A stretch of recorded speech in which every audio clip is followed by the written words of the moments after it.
ادي الاماميه عند زيزو، الخطا من الدفاع الاتحاد، حلوه لزيزو، زيزو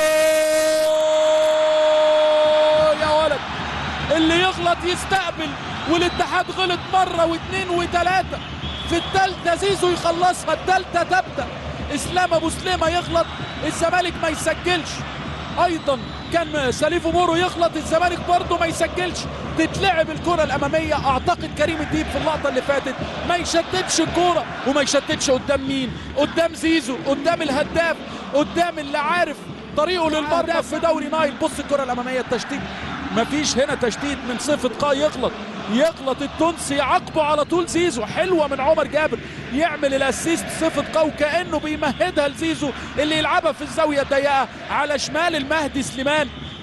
هدف اول لصالح نادي الزمالك. بدات النهارده العيديه بهدف زيزو، عيديه جماهير